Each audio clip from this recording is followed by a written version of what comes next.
thank you for joining us on this special edition of Beyond the Touchline. We're going to be talking to Ben from FC United Manchester Radio. Really do appreciate him taking the time out of his day to come and talk to me. So good evening, Ben. No problem, Paul. Thanks for having me. So we're just going to sit down and, obviously, as the title says, have a talk about FC United of Manchester. So for our fans around the world who maybe are not 100% familiar with the club, can you just give a brief history on the club? Well, very brief. It goes back to 2005, supporters opposed to the takeover, the debt-laden takeover of Manchester United by the Glazer family. The takeover sadly went through despite protests, and FC United was basically founded on the premise of somewhere to go on a Saturday afternoon, so you don't have to go to Old Trafford. And if you're boycotting Old Trafford, you're not just going to fade away and spend your Saturdays shopping with your other half. You instead go and join like-minded supporters at a non-league ground with a football team that you own.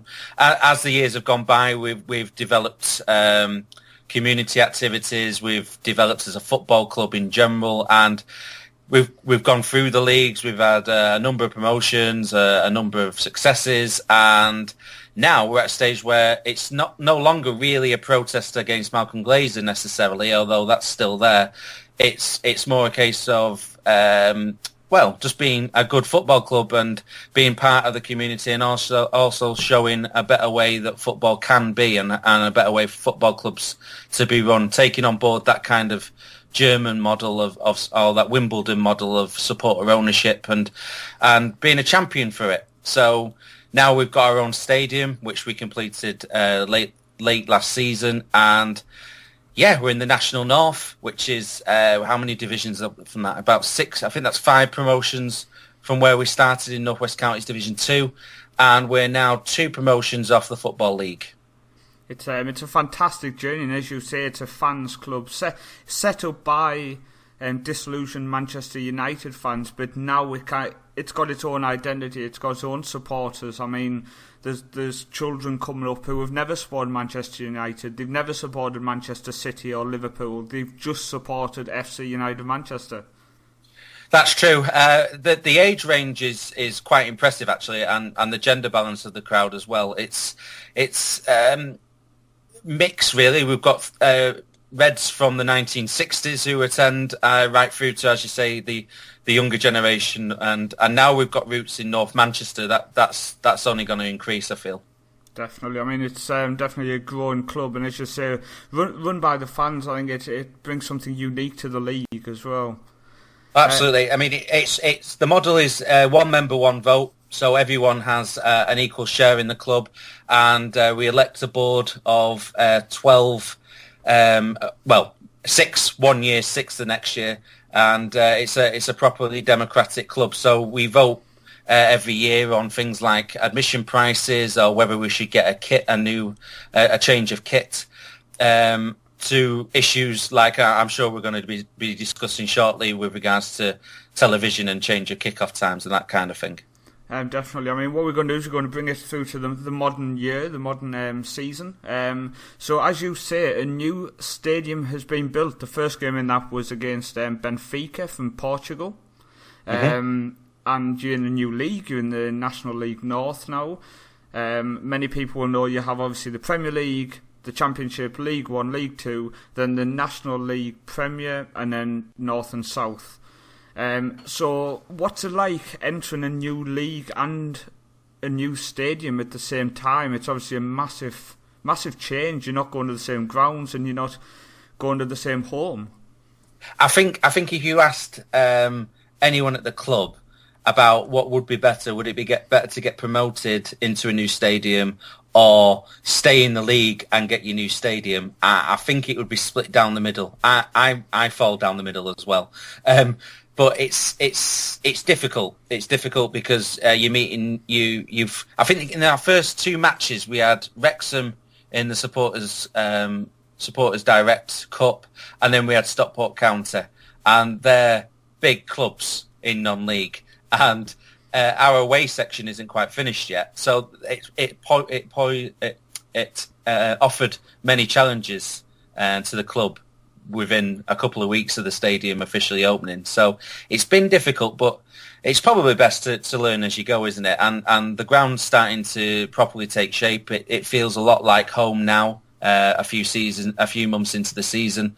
And competition-wise, some of the clubs that we're playing, like Chorley, like Fylde, like Bradford Park Avenue, like we will be doing in a few weeks' time, those clubs we played before in the previous division that we were in. So half the league, well, over half the league are strangers, but there's some there who we know as well. So it's not too bad. I've got to ask as well. Obviously coming up against a local rival in Stockport County. I've got to ask. Yes. What's that like? And what was that like this season? I mean, obviously coming up the leagues, you've got a lot of rivalries in the local area, but I think Stockport was something special. Yeah, I think so. I think when we were founded, I think Stockport County was still in the Championship, or certainly were a couple of seasons before that. So they've come down a lot, and they've joined on board with the supporter ownership model as well. And playing Stockport County was on a night match as well. It was a good atmosphere, and it was a good game of football, to be honest with you. But Stockport County, I don't think as a club are made for the league or the step we're at. I think they should be a lot higher up the football pyramid. So it was an honour to, well, no, I don't want to say an honour, that's giving them too much praise, isn't it? It was nice to meet a club of that stature. But I think the sooner they leave this league, the better for everyone, to be honest with you, because they're too big a club, I think. I think what you're saying is up or down, just as soon as they leave the league. Oh no, I'm going to be fair. Up. Yeah, as you said, they have a big stadium. They were obviously a lot higher up a few years ago. That's why I brought them up. It was obviously, yes, when you go amongst all the local teams, they're kind of the big boys in the smaller league at the minute. So absolutely. I mean, with football being the way it is, we've had former football. I mean, Stockport's not that bad a fall actually compared to some football clubs. Some football clubs like Darlington, like Chester, like Halifax, they've left the football league in dramatic circumstances. They've gone pop and reformed themselves as supporter-owned clubs and are making their way up now. So Chester and Halifax are now in the conference, but at once upon a time they were in the Evo stick, like where Darlington are now. So there are big clubs in the non-league pyramid at this moment in time who are making their way back, and hopefully learning that lesson about a rich sugar daddy chairman isn't necessarily sustainable. The actual best model is the fans owning it, and clubs like Chester, clubs like Halifax, they're showing the way. Definitely. I mean, I personally, I remember I was at Darlington's ground the day that George Reynolds took over and started to destroy the club. So definitely it's something that sticks with a lot of football fans, and fan-owned clubs are special because of what they bring to the community as well. Absolutely. I mean, one of the things I do on FC Radio is I present a show called the Supporters Direct podcast, which is like the official podcast for Supporters Direct. And we get all kinds of clubs on, like Wimbledon, like Enfield, like Hyde United.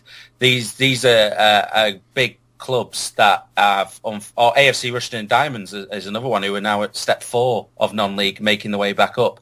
These are big clubs that are now in better hands and are more sustainable, and because they're owned by the community, they're more outward looking, and they do bring more of the community into the football club. And I think that's why the model of supporter ownership actually works. It's that outward looking. It's not insular. It's not just about the football. It's about everything to do with the club and the wider community that the club sits in. Exactly. I think that's going to bring us on to the next topic, which it's the debated topic, and it was one of the reasons why obviously I contacted yourself to I think it was a topic that people are getting dragged into from around the footballing world at the minute. It's definitely becoming a popular topic. I saw it in a Norwegian newspaper the other day. Right. So I think Chesterfield are coming to Broadhurst Park to play in the FA Cup first round. BT Sport have got the rights to show that game, which obviously is agreed with the FA in the FA Cup, obviously, as I mentioned. The game's been moved to a Monday night, which has not gone down too well. No, it hasn't gone down too well. And I know we're going to go into, we're bound to, aren't we? The various differing views that FC United members have. Obviously, being a democratic organisation, there's differing views within the club. The board's released a statement last week, which I think it's a decent statement. It takes on board everyone's views pretty much and leaves it down to each individual to make their own judgment about the match. I mean, do you want to go into each specific point, or do you want to?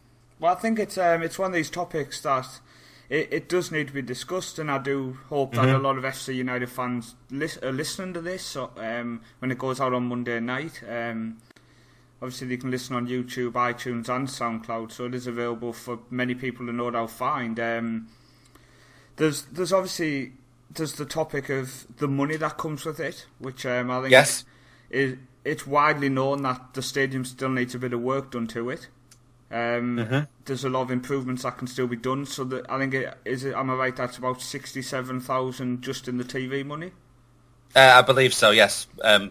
Only what's been mentioned in the papers, but I believe it's that figure. Yes. Now, I mean, my personal view on this, which I've already put across, and I put across to some FC United fans, was all clubs are in the league to develop. If you didn't want to win promotions, didn't want to take part in the cups, you would go and set up your own little five-a-side league on a weekend and go and watch.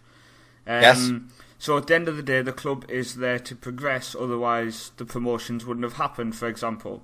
The club voted, am I correct, to enter the FA Cup at the start of the season?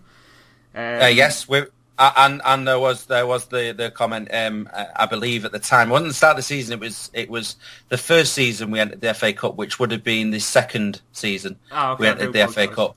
Okay. We had, I think it was the second season, might be the third, but we had a vote, and there was an understanding that matches might be moved for television, because that's the reality of the modern world. And I don't think anyone at FC United would disagree with the value of television. I mean, the exposure that it gives you is immense. Not just the money, but the spin-offs, the being viewed across the country, that kind of thing. It's a lot more than you're going to get by I don't know, flyer in the local estate. That you're getting a lot more eyes on the game, and that's good. But it is a two-way street as well. I mean, this is the second time we've been this far in the FA Cup. The first time was in 2010, and we played Rochdale, and that match got moved from a Saturday 3:00 to a Friday night at 7:45, and we played the match, and it was a great evening, and FC United won. Now, if you want to talk about that specific match, why that was okay to be moved, but this one isn't, there's a couple of reasons, I feel. The distance between Gig Lane, as where we were playing at that time in Bury, to Rochdale, 6 miles. So you're not really inconveniencing anyone. And it's Friday, so Friday's almost the weekend, and Friday night certainly is the weekend. So it's a different kettle of fish, I feel. To move it to a Monday or to a Sunday lunchtime is not really ideal to many people, I don't think, and to a typical football fan, I don't think it's a good thing. The other thing to say as well is Rochdale to Bury was 6 miles. Chesterfield to Manchester's a bit further, and I don't know. There was an incident a while ago, wasn't there, at Sunderland, where Sunderland got moved to play Portsmouth, and it was like a Monday night match. And Niall Quinn, who was in charge at Sunderland at the time, said no, because our fans can't make it. And I think that is what FC United's point is here. Fans make football clubs. Fans make football matches. If that ground was empty, it doesn't matter if Messi was playing on the pitch. It would be boring because there's no crowd there reacting to it. The fans are the most important thing, and the fans should be the priority, not the football on the pitch.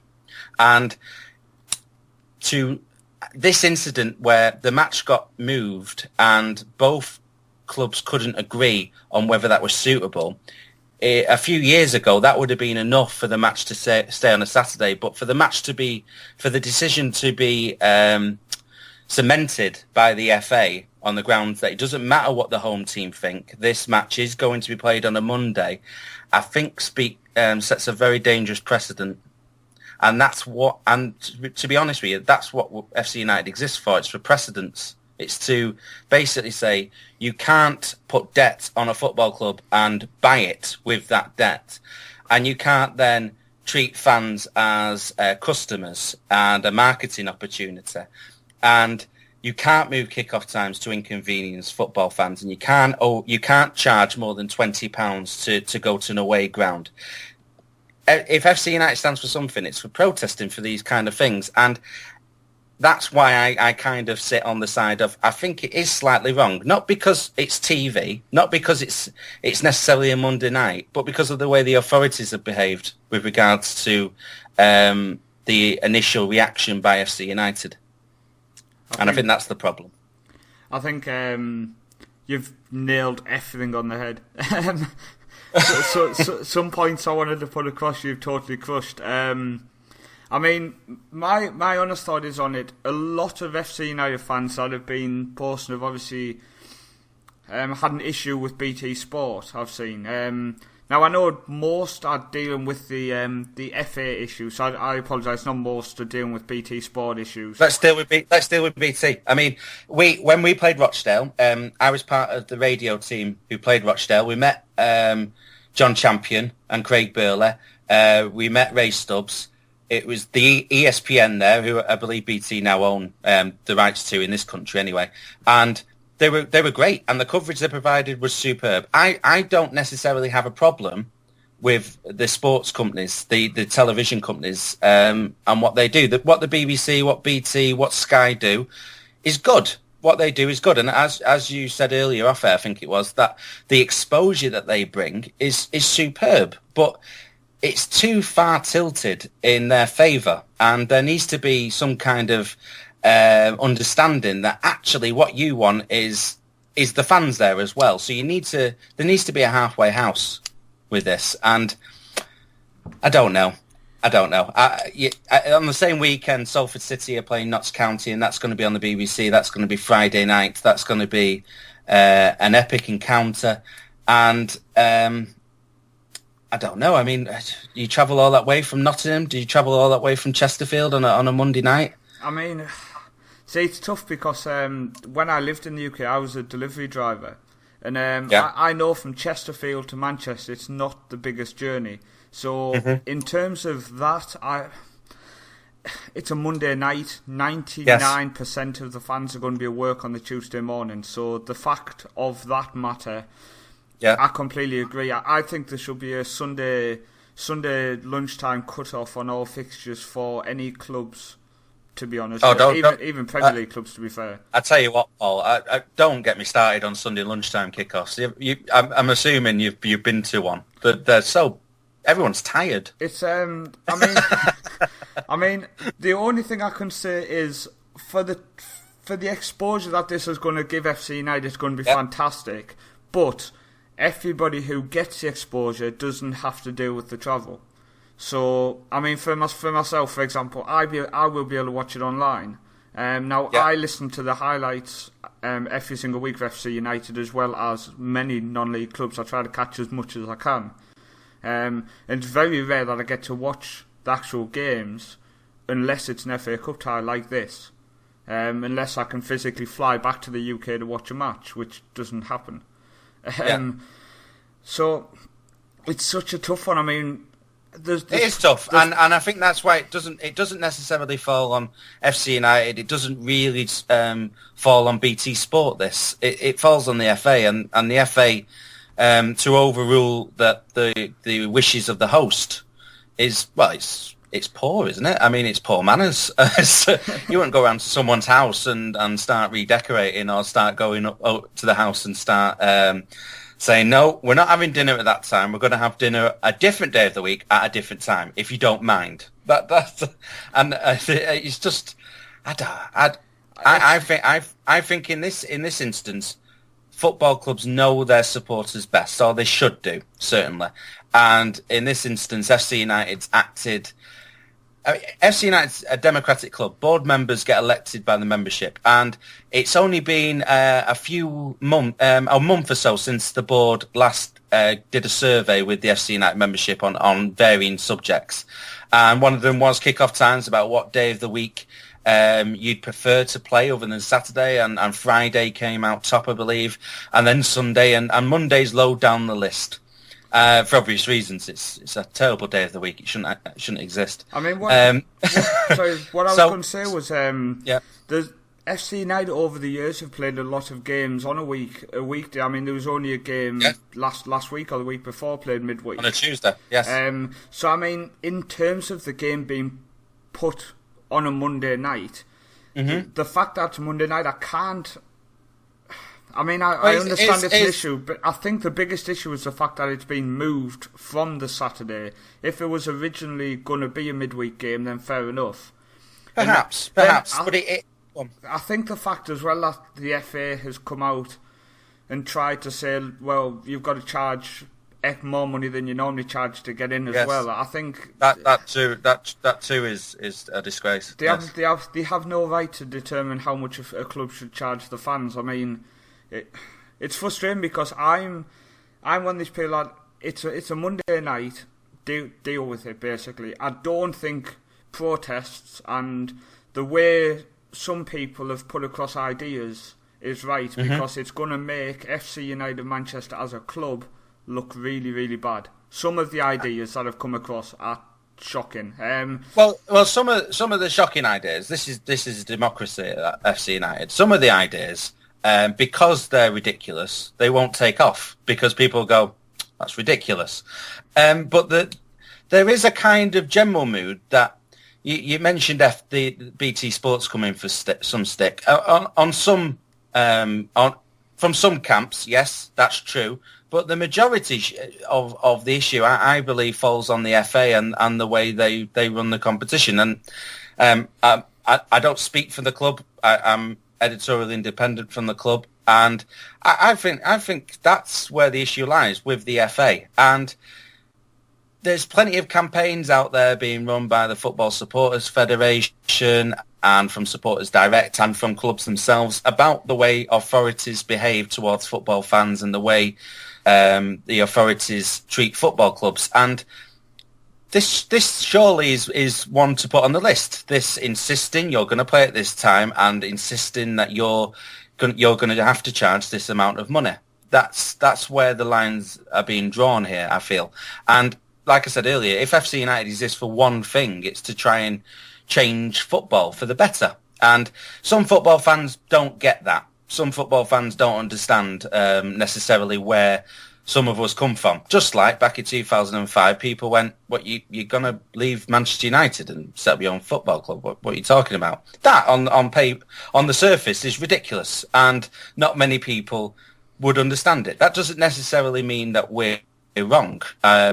In this instance, I think we're right, and I think we'll be proved right. Just like on a number of issues over the years, we've been proved correct in what we've said. When it comes to 20's plenty, when it comes to the way the police overcharge football clubs for policing, the way stewards act at football grounds, these are all things which have crept into the Premier League now, which FC United or Imusa before that we're talking about. And in this instance, sure, a lot of people go, what's the difference between Monday and a Tuesday? Well, what's the difference between playing a match at Sunderland or playing game 39 in Singapore? On paper, there's not much difference, is there? Because most matches are watched on television in the Premier League, aren't they? So what would it matter if it's played in Singapore? I think one of the things I want to say is obviously the fact that the club's due to go to the United States of America. Yes. And obviously, as you've they've played in, was it South Korea? They played in Korea, yes, yeah. And Switzerland and Germany a couple of times, and Sweden as well. This wouldn't happen if the club wasn't in the Football League. If the club was playing, as I said before, in a five-a-side league because the club didn't adhere to the rules of the FA at times. So, I mean, I've obviously, at certain points, I've got to stay on the fence. I mean, I completely agree with a lot of the reason why FC United have done some of it. But I think there's been talk of dropping out of the FA Cup. Some of the fans saying we shouldn't take part. Next year we should drop out. The FA Cup's actually been changing kick-off times since 1960. Yes, absolutely. It's been televised since that time as well. But the FA so Cup technically, televised football's a tradition in this country that goes back 50 odd years. That was obviously when I spoke to yourself about coming on. One of the first things to do was I wanted to check, because obviously the club's against modern football. So what counts as modern football? And this is a question to people who are listening. If you're an FC United Manchester fan who's posted this week on, as I say, I'm a member of the Facebook group, who's posted on there saying, drop out the FA Cup, this is shocking, our club is against modern football. Since 1960, it's been moved for TV, and the FA Cup is one of, if not the longest cup competition in world football, so surely being part of the FA Cup is one of the most special things FC United Manchester can do. Sure, but then again, Paul, surely it's tradition as well for football fans to have an opinion and to have an issue. Exactly. So that's by the by. I mean, I don't necessarily agree with that, although there is a sentiment which says FC United should. Oh, do you remember the days we were in the northwest counties and we were going to these towns and having a good laugh, and it wasn't so serious and fun?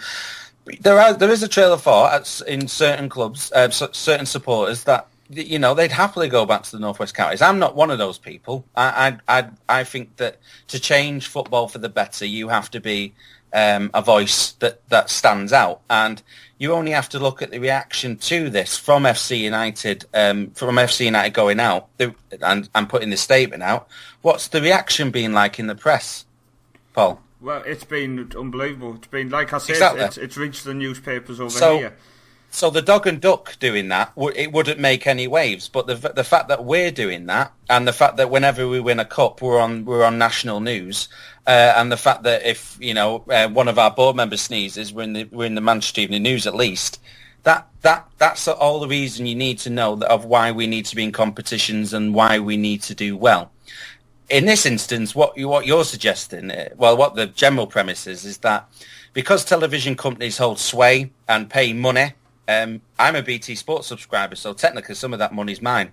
So, they pay the money. That gives them ultimate say over what happens at a football club. I would suggest that the premise should be that the football club should decide what goes on at that football club, and the supporters who own that football club should say what direction that club goes in. And you're going to get varying views about which direction the club should go in. But generally, because it's a democracy, the central view will always prevail, and it'll be the either extremes cut out completely, and you just carry on moving forward. And that's what we've done. We've taken each decision as it's come. We're not. I don't necessarily think it's right to say that FC United's against modern football.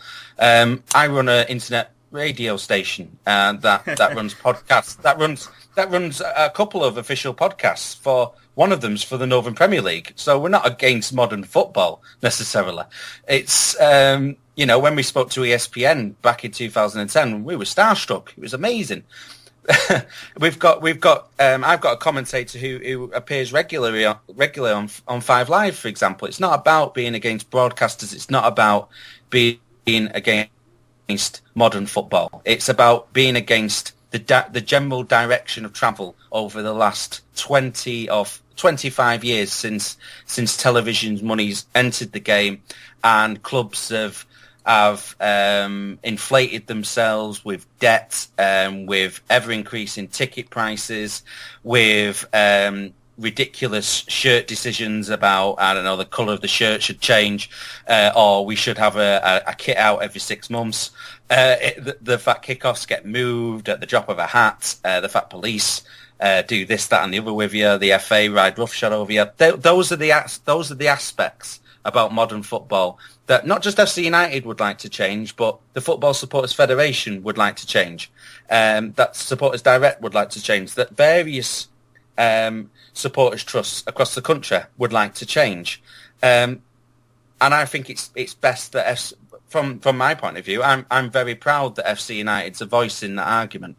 And here's a prime example of where football authorities have overstepped the mark somewhat, and they should be called out on it. And what the reaction is to that, I don't know, to be honest with you. I'll be in the stand commentating as a member of press. I won't have to deal with that decision. But I'm pretty sure that the membership will come to a decision close to kick-off or in the days leading up to it. And it'll be a reasonable protest, I feel. I think that's well said. I mean, what I will say is I didn't mean the club is saying they're against modern football. I'm saying that is something which I regularly hear from certain supporters. Yes. I didn't want it to come across I'm saying the club's against modern football. No, and you never know. One of these supporters with that view might get elected to the board one day, but they'd have to stand on that ticket, won't they? Everyone's entitled to their opinion, and definitely. I sympathise with the view that we're against many aspects of modern football. I mean, you only have to look at what's happening at Blackpool, for example, to see. And we discussed Stockport County earlier. There's parallels there, and you know that aspect of modern football. I think we can be against that, can't we? I think I completely agree. I mean, what I want to say is just to finish this part about the modern football to an extent. I want to just say that if it wasn't for FC United obviously coming up against this situation, this all wouldn't have come out. And at the end of the day, this is a voice which is getting heard. As you say, it's all over the papers. It's all getting spoke about. It's getting spoke about here. It's getting spoke about, no doubt, in America somewhere. There's people who we know listen to our show in America who's going to hear this and obviously then discuss it with their friends. So yes. The match is not going to be changed from a Monday night. But will it affect what happens in the future? Quite possibly. And that is only going to continue to happen if FC United Manchester continue to be the superb football club they are at the end of the day. The way the fans, the atmosphere you hear when you listen to the games through yourselves is unbelievable. And isn't that what the TV companies are there for? Exactly. The people around the world are going to watch this game. They're going to then Google the club. They're then going to hear about the club actually wanted this game moving from the Monday to the weekend. They're going to then read why they wanted it moving. They're then going to back the campaign once they read the passion of why they wanted it moving. And before you know it, next year the game will be televised on a Saturday, hopefully. Well, I think in the same week, Altrincham came out, and I think I'm doing this from distant memory here, Paul. So you're going to have to check this before you put it in the interview. But I think Altrincham came out with a similar statement. It's fantastic that clubs around the country have supported it, which is fantastic. And that's all we're talking. That's all we're talking about. It's about tilting the balance back in equilibrium with. Equilibrium, that's a posh word, with the supporters and with the football clubs, because it's too tilted the other way. We know why the FA's overruled us, and it is purely down to money. And that's one aspect. I think football isn't necessarily about the money. It's about love, passion, and it's not even about winning, because we're playing Chesterfield on Monday, and FC United's not got a cat in hell's chance of winning that match, but it's the romance of it all. It's the possibility that we could do it, and you can't get that from money necessarily. No, I think somebody gave a match report on the group about the game. They said they went and watched Chesterfield play, and then they basically just said we're screwed. But at the end of the day, it's a 90-minute match, and with the crowd behind FC United, you never know what can happen. But what I want to do is I just want to quickly move to another club in Manchester. So brace yourself for this. There's a reason. I want to ask. Okay. I want to ask you. We're talking about modern football. Mm-hmm. When a certain group of heroes from Manchester United bought a club in Salford, yes. what was your personal thought on that? Because is this one of the things about modern football you don't like, or are they handling things how you would like to see it handled? Because from what I've seen from an outside view, they're not doing a bad job. They're not throwing millions and millions, which is it's nice to see that they're not just buying the league, but they are spending some money. No, absolutely, and again, it depends on the FC United supporter you talk to. But I think my own personal view is... That's why I was a bit cautious of asking. My own personal views, and I'm from Salford, as it happens. Obviously, Salford used to be a Manchester United town. It is a city in its own right, just to the west of Manchester, and it's a United town, and I'm not sure there's many people in Salford who can afford the ticket prices anymore at Old Trafford, and I don't necessarily think that people at Manchester United actually care that that's the case.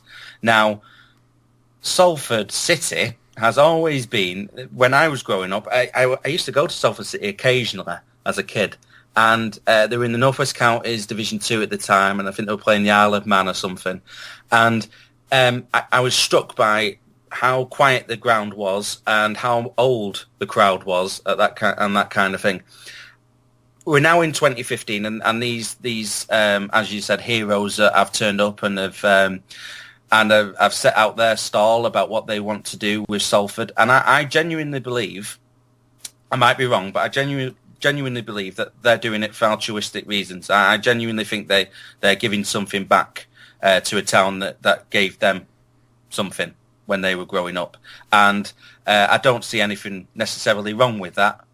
It's when you get to a stage of, I don't know, Cardiff City, when you get somebody coming in who might not necessarily have any affiliation with Cardiff City or Cardiff the town, and then says, you know what, I think you should play in red.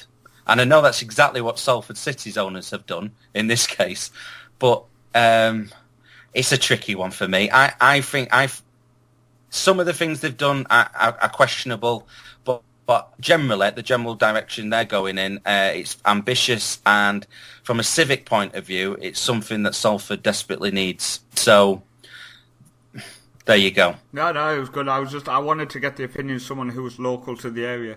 Yes, there's no doubt what they're planning on doing, and it came across in that BBC documentary. They want Salford City to be a football league club, and I think 10 years ago that wouldn't have worked because Manchester United was still very prevalent in Salford. But times are moving on now, and Salford isn't the Far East, and it isn't North America. It's got its own issues and its own problems, and to have its own football club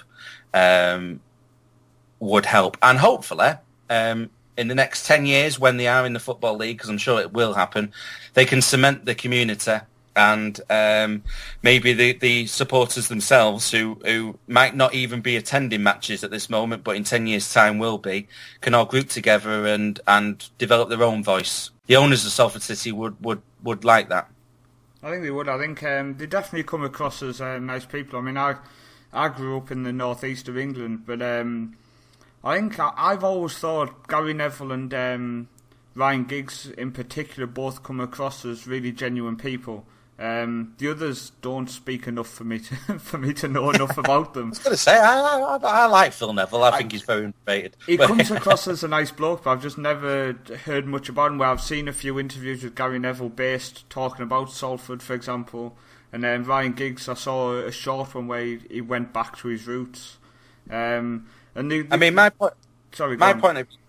point of view is that Salford City, if Salford City was to become a supporter-owned club at this moment in time, it wouldn't really be the club it is now. In fact, it probably should be in a division lower, given the fan base.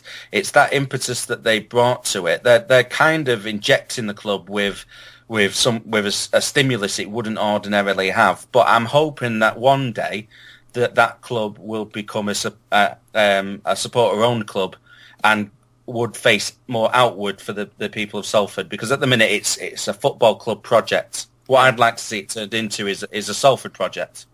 Fantastic. Well, thank you for just moving over to talk about Salford for a second. It was just a question I had to get across this week.